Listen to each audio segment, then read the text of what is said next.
হে everyone, good morning সবাইকে। সবাই কেমন আছো? আমরা তো সবাই খুব ভালো আছি। তো আজকে ব্লগটা শুরু করছি এই সকাল থেকে। এই যে দেখো, নানাই সকাল সকাল উঠেই ওর বাবানকে ওঠাচ্ছে, তা আবার এত আদর করে করে। এত আদর ও বাবানকে করছে যে ভাবা যায়। মাম্মাকে এত আদর করে ওঠাচ্ছে না, কিন্তু বাবানকে দেখো কত মাম দিয়ে দিয়ে ওঠাচ্ছে ঘুম থেকে। আর এদিকে রাত্রে ঘুমানোর বেলায় তখন বলবে মাম্মার কাছে ঘুমো করবো, মাম্মার কাছে ঘুমো করবো। আর সকালবেলায় বাবানকে আদর করা, বাহ ভালোই। তো এই যে দেখো, নিচে এলাম, নিচে এসে এবারে ও যাচ্ছে ঠাম্মার সাথে বাইরে। বাইরে মানে ওই আর কি, সামনে যে মাঠটা আছে ওই অবধি যাই। তো মর্নিং ওয়াক করতে যাব বলছিল, তো যেহেতু ওর পায়ে একটু লাগছে, দেখছি কিভাবে যেন একটা পাটা টেনে টেনে হাঁটছে। কখন যে পায়ে ও আঘাত করেছে নিজে নিজেই, না পড়ে গেছে কে জানে, সেটা তো কখনো বলেও নি, কাঁদেও নি যে বুঝতে পারবো। তো দেখছি পাটা টেনে টেনে হাঁটছে। আর এর আগে কিছুদিন আগে একবার লেগেছিল, ওইভাবেই হাঁটছিল। তো ওই ক্রেপ ব্যান্ডেজ বাঁধার পরে ঠিক হয়ে গেছিলো। তা আবার ওইরকমভাবে হাঁটছে বলে ও ঠাম্মা কোলে নিয়ে গেল। আর সবজিওয়ালা এসেছিলো, তো বললো চলো আগে সবজি নিয়ে নিই কিছু, তারপরে যাব। তো এই যে সবজি নেওয়া হয়ে গেছে। এবারে সবজিওয়ালাকে টাকা দিয়ে তারপরে মা আর নানাই যাবে হাঁটাহাঁটি করতে। আর দেখো আজকে ওয়েদারটা বেশ ঠান্ডা ঠান্ডাও ছিল সকালটা, আর হালকা রোদ ছিল। আর হচ্ছে ওই দূরে যে ধোঁয়া উঠছে ওইগুলো হচ্ছে কয়লা দিয়ে, মানে যে কাঁচা কয়লাগুলো হয় ওগুলো পোড়ানো হচ্ছে, সেই কারণে এত ধোঁয়া। আমাদের এখানে তো কয়লা জানোই খুব বেশি অ্যাভেলেবেল। তো সেই কারণে এই আশেপাশে যত বাসিন্দা আছে সবাই কয়লা নিয়ে আসে খাদান থেকে, আর সেটাই জ্বালানি হিসেবে ম্যাক্সিমাম লোক ব্যবহার করে থাকে। তো আমাদের বাড়িতেও কয়লা থাকে, মাঝে মধ্যে প্রয়োজন পড়লে, এমন না যে আমরাও ব্যবহার করি না। তো আমাদের এখানে একজন আসতো বিক্রি করতে কাঁচা কয়লা, তার কাছ থেকে কিনে নেওয়া হতো। আমাদের আর কেউ গিয়ে তো নিয়ে আসে না। কিছুদিন আগে একটা লোক আসতো, ওই কয়লা দিয়ে যেত। তো এখন অনেক দিন যাবতও আসেনি, তাই আর নেওয়াও হয়নি। তো এই যে দেখো, আমার ঘরদোর গল্প করতে করতেই মোছা তো কমপ্লিট। আর এইদিকে আমি নানায়ের জন্য যে সেদ্ধ জলটা সেটাও করে নিয়েছি। তো এই গরম জলটা করে আমি সকাল থেকেই রেখে দিই, কারণ কি সারাদিন তাহলে আর গরম জল করতে লাগবে না যদি প্রয়োজন হয় সারাদিনে। আর সেরিক গুঁড়োটা যখন তখন খাওয়াই, তো মানে কখনো সকাল দিকটা মানে দুপুর দিকটাই খাওয়াই, দুপুর বলতে ওই 12টা, 11:30, 12টা নাগাদ। আর কখনো সন্ধেবেলায় খাওয়ানো হয়। তো যখনই খাওয়াই এখানে গরম জল রেডি করাই থাকে।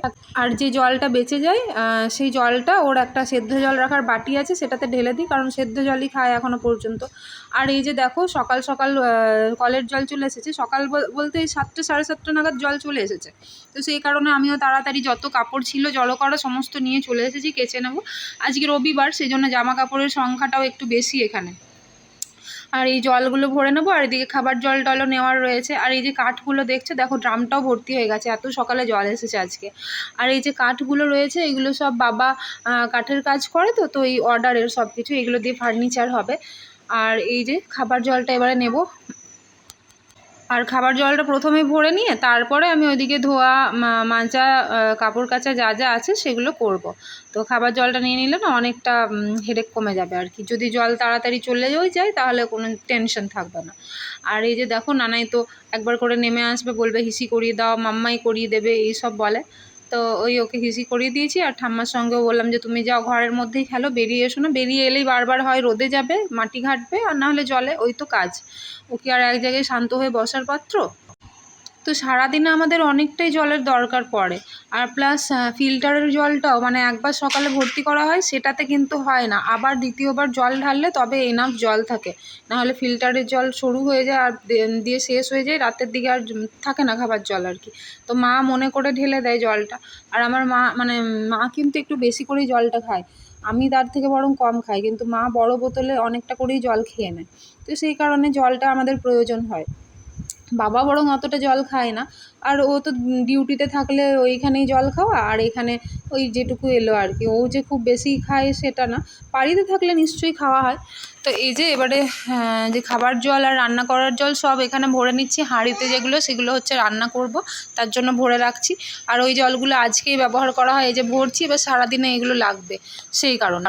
আর ওই যে ছোটো বালতি করে নিয়ে যাচ্ছিলাম ওই জলটা, ওই বালতিটা হচ্ছে সেই দিনকে নিয়েছি। মগটা এখন রেখে দিয়েছি, কারণ মগের এখন প্রয়োজন নেই, মগ রয়েছে বাইরে, সেই জন্য যদি ভেঙে টেঙে যায় তখন ওই মগটা বার করা হবে। তো মা বলছিল যে বাজারে গিয়ে বালতি আরও 1-2টো নিয়ে আসবো।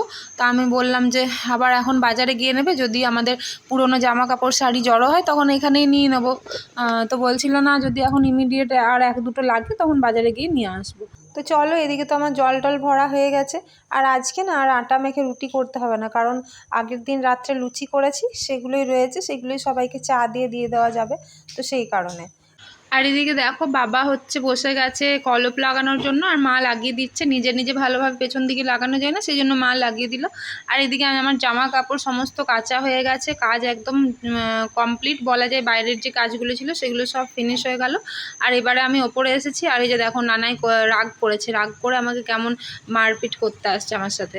আর কী জন্য কাঁদছিল, খাবার খাবে না বলে, আর কিছু একটা চকলেটও দেখেছিল, সেটা চাই বলে। তো আমি বললাম না, আগে তুমি খাবার খেয়ে নাও। তো ওই যে বকে দিয়েছি বলে ওর এই কান্না, আর গাড়ি নিয়ে পরে খেতে দিইনি, সেই কারণে।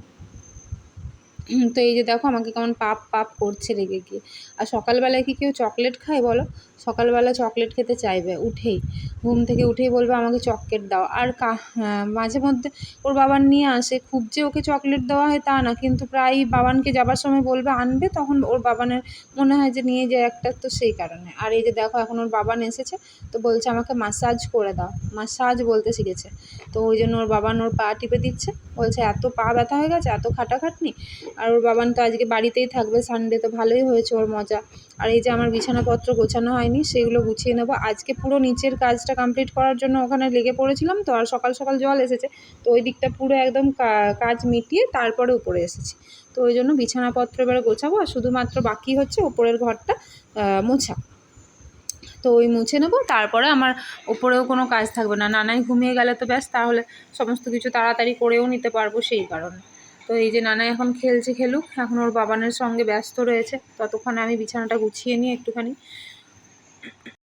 মাঝে না 1-2 দিন ইচ্ছে করে ভিডিও করিনি, গ্যাপ দিয়েছি, কারণ কি অনেকগুলো করে ভিডিও জমা হয়ে যাচ্ছিলো, আর এডিট করার সময় পাচ্ছিলাম না। সারাদিনে তো অনেক কাজ, আর এডিট করতে বসলে একটু সময় লাগে, যেহেতু আমার ভয়েস তখন রেকর্ডিং করা থাকে না, আবার আলাদা করে ভয়েস দিতে হয়, আর ভয়েসটা দিলে তো একটু ফাঁকা টাইমে দিতে হবে। তো দেখো নানাই ঘুমিয়েও পড়েছিল, এবারে উঠেও গেছে, ওর ঘুম হয়ে গেছে। এর মাঝখানে আর আমি ক্যামেরাটা দেখাইনি, ফোনটা নিয়ে যাইনি, তার কারণ হচ্ছে ফোনে আমার চার্জ ছিল না, তো ফোনটা চার্জে দিয়ে আমি গেছিলাম নিচে। তো এবারে আমি এসেছি যে চলো এবারে তোমাকে একটু খাওয়া দাওয়া করিয়ে দিই, তারপরে তুমি খেলা করবে। তো এই যে দেখো আজকে ঘুমটা হয়ে গেছে, ঘুম থেকে উঠে পড়েছে নিজে, সেই জন্য ওর মুড ভালোই রয়েছে, নাহলে অন্য দিন তো ঘ্যান ঘ্যান ঘ্যান ঘ্যান করতে থাকে। তো এই যে এবারে ওকে খাইয়ে দাইয়ে আমাকে রান্নাঘরে ঢুকে পড়তে হবে। এদিকে দেখো সমস্ত মোটামুটি রেডি করাই আছে, মাছে নুন হলুদ মাখানো রয়েছে, আর মশলা মানে যে সবজি টবজি ছিল সেগুলো সব কাটা হয়ে গেছে, তো ওইগুলো সব মা কেটে দিয়েছে। আমি এবারে রান্নাটা ঝটপট করে নেবো, মাছগুলো তেলে দিয়ে দিচ্ছি ভেজে নেওয়ার জন্য। আর আজকে এই মাছগুলো হচ্ছে নানের বাবানই গিয়ে নিয়ে এলো, তো মাছগুলো সব কেটে হলুদ টলুদ মাখিয়ে নিয়েছি। আর ও খুব একটা মানে যে মাছগুলো নিতে গেছিলো সেগুলো পায়নি, তার মধ্যে অল্প চিংড়ি মাছ পেয়েছে, আর এই রুই মাছটা পেয়েছে, তবে রুই মাছটা খুব ভালো ছিল। আর পেয়েছে যেটা হচ্ছে সেটা হচ্ছে আমাদের মায়ের আর আমার মায়ের আর আমার ফেভারিট মাছের তেল। অনেক দিন থেকে আমরা দুজনেই বলছিলাম যে মাছের তেল হচ্ছে না, পাচ্ছি না করে। তো যাই হোক আজকেও নিজের থেকে নিয়ে এসেছে, পেয়েছে বলে। তো মাছের তেলটা জানি না কেমন হবে, বা রান্না করার পরেই বুঝতে পারবো। তো এই যে বেগুন আলু আর পেঁয়াজ কুচি আর লঙ্কা কুচি দিয়ে মাছের তেলটাকে ভেজে, মানে মা আর আমি আমাদের দুজনের গরম ভাতে যদি মাছের তেল থাকে তাহলে আমাদের মাছেরও প্রয়োজন নেই, আর অন্য কোনো তরকারি বা ডালেরও প্রয়োজন নেই। আমাদের গরম মাছের তেল দিয়েই খাবার একদম পেরিয়ে যায়। আর আমার তো গরম খাবার খুব একটা পছন্দ না, আমার ঠান্ডা হলেও হবে, তবে আমার মাছের তেলটা খুব ভালো লাগে। আর মাছের ডিমও ভালো লাগে, মাছের থেকে বেশি এই দুটো জিনিসই আমার ভালো লাগে। আর এই যে পাশে যে কড়াইটা দেখালাম, ওখানে নানাইয়ের জন্য পাতলা করে মাছের ঝোল করছি, গাজর পেঁপে আলু সব কিছু দিয়ে। আর এই চিংড়ি মাছগুলো কিন্তু আজকে করবো না, ভেজে রেখে দিচ্ছি, কালকে তখন দেখা যাবে। আর এই যে একটু সামান্য ভিজে ভাত ছিল, সেটা আমি চপ দিয়ে খাবো, তো বেড়ে রেখেছি, জানি না এখন আগে একটু এদিকটা বাগিয়ে নেবো তারপর খাবো। আর আজকে করেছি হচ্ছে দেখো ওলের তরকারি, ওল আলু দিয়ে, আর এই যে আলু কাল্লা ভাজা করেছি। আর রুই মাছের ঝোল তো রয়েইছে। আর এই যে এবারে নানাইকে স্নান টান করিয়ে দিয়েছি, এবারে নানাইকে খাবার খাইয়ে ওপরে নিয়ে যাব। তো নানাই ঘুমিয়ে পড়েছে, নিচে যখন বাসনপত্র ধুতে এসেছি আমি খেতেই বসিনি এখনও, তো খাবারটা খাবো জাস্ট দিয়েই ধোবো। তো এই যে দেখো কেমন পাতা ঝরে ঝরে পড়ছে, ঝড় উঠেছে। আর আজকে রবিবার, আজকে কি আর ঝড় উঠলে ভালো লাগে বলো? কোথাও ঘুরতে না গেলেও সামনে কাছে পিঠে অন্তত মিষ্টি বা ফুচকা, মিষ্টি আনতে বা ফুচকা খেতেও চলে যায়। তো এরকম ঝড় উঠতে শুরু করেছে। এখন বাজে প্রায় 4:30, আর 4:30তে এরকম মেঘ এসেছে, আর কেমন যেন একটা ঝোড়ো হাওয়া শুরু হয়ে গেছে। তা আমি ভাবলাম একটু ভিডিও করে নিই, পাতাগুলো বেশ পড়ছিল তো দেখতে ভালো লাগছিল, সেই কারণেই ফোনটা নিয়ে আসা। আর মেঘটা রয়েছে, কিন্তু মেঘটা না ভাসা ভাসা মেঘ, বৃষ্টি হবে কি না বলতে পারছি না, হতেও পারে নাও হতে পারে। তো আমি বললাম চলো দাঁড়িয়ে না থেকে আমি ওইদিকের কাজগুলো তো সারি, তারপরে দেখা যাবে। তো এই যে আটা মাখা, দুধ গরম করা, এইগুলো সব করে রুটি করে তারপরে আমি যখন রান্নাঘর থেকে বেরিয়ে এসেছি তখন নানাই আর নানাইয়ের বাবা একটু গেছিলো সামনে ঘুরতে। তো সেখান থেকে দেখো আমার জন্য নিয়ে এসেছে হচ্ছে কাশফুল। আর আমার ভীষণ প্রিয়, বিশ্বাস করো, খুব ভালো লাগে আমার কাশফুল। তো নানাই বলছে মাম্মা আমি তোমার জন্য কষ্ট করে কাশফুল এনেছি। আমি তো শুনে লুটুপুটি এর কথা শুনে। আর এগুলো তুলে এনেছে নানাইয়ের বাবানি। আর কাশফুলগুলোর মধ্যে বেস্ট পার্ট যেটা ছিল সেটা হচ্ছে ওই হোয়াইট কালারের যে উড়ে উড়ে যায় না তুলোর মতো, ওইগুলো কিন্তু উড়ছিল না। তো সেই কারণে আমি তো আরোই ডাবল খুশি যে উপরে গিয়ে এগুলো আমি পর্সের ভেতর রাখতে পারবো। আর নানাই দেখো হঠাৎ করে নাচানাচি করতে শুরু করেছে, এমন লাফাচ্ছিল নাচছিল যে কী বলবো। আমি একটুখানি ভিডিও করে নিই। তো ভিডিও করতে গেলেই না ওর যে এনার্জিটা একটু লো হয়ে যায় আর কি। তো সেটাই হয়ে গেছিলো, এর আগে আরও বেশি করে লাফাচ্ছিল বলে আমি ভিডিওটা অন করেছিলাম। তাই আমি বললাম যে ভিডিও করলেই তুমি ওরকম কেন করো, তাও দেখো অল্প করছে। তো সেটাই আর কি, বেশ মজা লাগছিলো দেখতে, পাখির মতো করছে। আর তারপরে আমরা তো সন্ধেবেলায় রেডি হয়ে ফাইনালি বেরোলাম। তো বেরোলাম বলতে বিশেষ কোনো কাজই আজকে নেই। আজকে আমি বললাম যে চলো ঘুরতে যাব, আর আমার বরের অল্প কিছু নেওয়ার ছিল। তো এবার দুজনেই জানি না যে কোথায় যাচ্ছি আর কেন যাচ্ছি, ও নিয়ে যাচ্ছে আমি চুপ করে বসেছিলাম। তখন ও বলছে বেশ তাহলে চলো এখান থেকেই বাড়ি চলে যাই, আমার তো হয়ে গেছে কাজ, আমার তো এই সামনেই কাজ ছিল। আমি বললাম না না, আমি এত কষ্ট করে জামা কাপড় পরে রেডি হয়ে সেজে গুজে বেরোলাম আর এত তাড়াতাড়ি চলে যাব? যে তখন ও আমাদেরকে চুপ করে কিছু বলেনি, নিয়ে যাচ্ছিলো। আর আমাদেরও বেশ আনন্দ লাগছিলো, চলো দেখি কোথায় নিয়ে যাচ্ছে। তো আমি ওকে যাবার সময় বলেছিলাম যে আজকে একটু মোমো খাবে, জিজ্ঞেস করছিলাম। তো তখন ও হ্যাঁ বললো, আর কিছু বলেনি। তো জানি না এবার হয়তো সেখানে কোথায় নিয়ে যাচ্ছে জানি না, রানীগঞ্জে তো অজস্র মোমোর দোকান, সেগুলো তো সব পেরিয়ে গেল। আর নানাইয়ের বাইকে চাপতে পারলে কোনো ডিমান্ড নেই, শুধু মাঝখানে চুপ করে বসে হাওয়া খেতে খেতে আর গাড়ি দেখতে দেখতে গেলেই হচ্ছে। মাঝখান থেকে শুধু একবার করে আমাকে বলবে মা এটা কী গাড়ি, ওটা কী গাড়ি, এটাকে এই গাড়িটা কিনে দেবে, এই গাড়িটা আমার গাড়িটার মতো, এই সব আর কি। ওর শুধু ওই গাড়ির নেশা, আর গাড়ি নিয়েই কথাবার্তা, আর কিছু না। দেখো আজকে এই জায়গাটা অদ্ভুত রকমের একটা ফাঁকা, প্লাস লোকজনের ভিড়ও লাগছে। ফাঁকা এই কারণে বললাম কারণ এখানে গাড়ির যে জ্যামটা থাকে সেটা কম ছিল, কিন্তু লোকজনের ভিড় ছিল। তারপরে পেরোতে পেরোতে এখানে সুন্দর একটা সাজানো গণেশ পুজো হচ্ছে দেখলাম, আর সাজানোটা খুবই সুন্দর হয়েছিল। তো বললাম যে একটু দাঁড়াও না, গিয়ে প্রণাম করে আসি। তো বললো ঠিক আছে তোমরা যাও, আমি এখানে বাইকটা নিয়ে দাঁড়াচ্ছি। যেহেতু বিজি রোড, ওই জায়গাটা খুব ভিড়ভাড় থাকে, একদম বাজারের মধ্যে তো সেই কারণে। তো এই যে নানাই যাচ্ছে হেঁটে হেঁটে সামনে সামনে, আমি বলছি চলো তাড়াতাড়ি চলো, সেই আমার দিকে তাকিয়ে পেছন দিকে হাঁটছে। আর দেখো কি সুন্দর মিরর দিয়ে সাজানো হয়েছে, আর প্রচুর ফুল দিয়ে ডেকোরেশন করা হয়েছে। ডেকোরেশনটা সত্যি করেই খুব সুন্দর ছিল। আর আমরা যেতে আমাদের হাতে প্রসাদ দেওয়া হলো, তো খুব ভালো লাগলো। আর গণেশের মূর্তিটাও খুব সুন্দর ছিল। তো যাই হোক, আমি তো ভেবেছিলাম যে রবিবার দিন আমাদের ওখানে যে দুটো পুজো হচ্ছে সেইগুলো দেখতে যাবো, সেখানে যাইনি। তো এখানে তো দেখা হলো গণেশ ঠাকুরকে। আর যাই হোক, এবারে প্রসাদটাও নেওয়া হবে, তো ভালোই, মনটা বেশ আনন্দ হয়ে গেল। এই যে নানাই সামনে ঢুকে পড়ছে, আমি বললাম চেয়েও না, ওখানেই দাঁড়াও। আর আমাদেরকে প্রসাদ দিচ্ছিলো বলে আমরা একটু দাঁড়ালাম, দিয়ে নানাইয়ের হাতে একটা ছোট্ট বাটি দিয়েছিল, বলছে আমি এটা কাউকে দেবো না, এটা আমার। দিয়ে আমরা বেরিয়ে এলাম। আর বেরিয়ে এসে তো দেখছি যে ও পুরো নদী পেরিয়ে, ব্রিজ পেরিয়ে নিয়ে এলো হচ্ছে এখানে মোমো খাওয়ানোর জন্য। তো এখানে মোমো নাকি খুব ভালো করে, যদিও আমি জানতাম না আর কখনো এখানে খাইও নি, ফার্স্ট টাইম খাচ্ছি। তো এবার খেয়ে বুঝতে পারবো যে কেমন। তো ওই বললো যে একজন নাকি ওকে বলেছে যে এখানে খুব ভালো টেস্টি মোমো করে, তো চলো এখানেই আজকে খাওয়া যাক। এই যে হাফ প্লেট করে প্রথমে নিয়েছিলাম, আমি ফুল প্লেট নিইনি, কারণ জানি না খেতে পারবো কিনা, আর আমি হাফ প্লেটের বেশি খেতেও পারি না। ও বললো আমিও হাফ প্লেট নেব। তো মোমোটা তো খেয়ে দেখলাম বেশ টেস্টি ছিল, আর তার থেকেও বেশি টেস্টি লাগলো ফ্রায়েড মোমোটাই। তো আমি ভাবছিলাম ফ্রায়েডটা নিলেই ভালো হতো, স্টিম মোমোটার থেকেও বেশি। তো তো এই দেখো এখানে আমাদেরকে স্যুপটাও দিয়ে দিয়েছিলো, কিন্তু ট্রাস্ট মি মোমোটা খাওয়ার পরে স্যুপটা তো ভীষণ ডিসঅ্যাপয়েন্টিং ছিল। তো যাই হোক, এবার তো আমরা যাচ্ছি ব্রিজের ওপর দিয়ে, এর নিচে নদী রয়েছে। তো অন্ধকার এতটাই যে তোমাদেরকে চাইলেও কিছু দেখাতে পারছি না। আর কেন যে এখানে লাইট দেয়নি আমি কিছুতেই বুঝে উঠতে পারি না। এত বড় একটা ব্রিজ, এখানে অন্ততপক্ষে স্ট্রিট লাইটগুলো দেওয়া দরকার ছিল। কাছাকাছি না দিলেও 2-4টে দূরে দূরে তো দিতে পারতো।